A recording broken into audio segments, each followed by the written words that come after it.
ہاں نا، اتنی سمگلنگ ہو رہی ہے، کب سے ہو رہی ہے اور یہ کیوں ہو رہی ہے، اس کے کون فیسیلیٹیٹرز ہیں، اور یہ پاکستان کو اتنا نقصان ہو رہا ہے، اور نہ پچھلی گورنمنٹ نے اس پہ کچھ ایکشن لیا ہے، نہ اس سے پچھلی گورنمنٹ نے، نہ اس سے پچھلی گورنمنٹ نے، اور نہ جانے کب سے یہ سمگلنگ ہو رہی ہے۔ عامر صاحب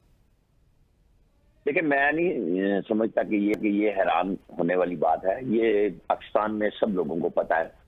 کہ یہ ایک پورا منظم نیٹ ورک ہے جو ایران سے لے کے تیل چلتا ہے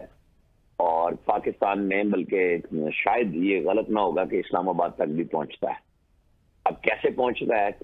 آپ دیکھیں، پہلے تو بارڈر کے اوپر جو سیکیورٹی کے لوگ ہیں، سب سے پہلے تو وہ راستہ دے رہے ہیں۔ آپ کہہ سکتے ہیں کہ جی وہ بڑا کھلا راستہ ہے، پکڑ لیتے ہیں، تو آخر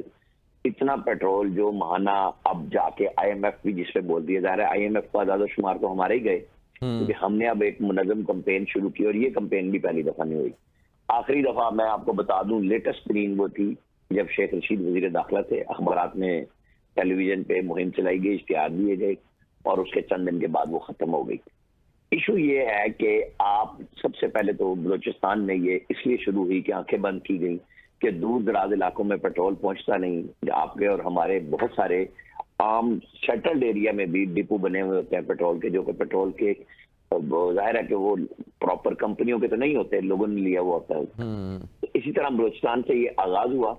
اور پھر ہم ایک کہتے ہیں Pakistan P S P, Pakistan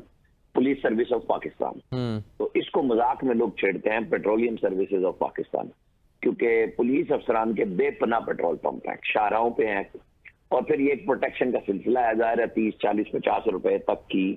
1 letter میں بچت ہے جو دوسرے پیٹرول میں نہیں ہے۔ تو عامر الیاس صاحب، پولیس افسران، معذرت کے ساتھ آپ کو انٹرپٹ کر رہا ہوں، پولیس افسران تو سرکاری ملازم ہیں، ان کے پاس اتنا پیسہ کہاں سے آ گیا کہ پیٹرول پمپس جو ہے وہ بنا رہے ہیں، اور اتنے زیادہ بنا رہے ہیں؟ جو بات میں آپ کو بتا رہا ہوں وہ بنے بھی ہوئے ہیں، وہ کچھ لوگوں نے اپنے نام پہ بنائے ہوئے ہیں، اور کچھ کی فیملی کے بزنس ہو گئے ہیں۔ یہ ایک نہیں بلکہ ان کے کئی پیٹرول پمپس بن چکے ہیں۔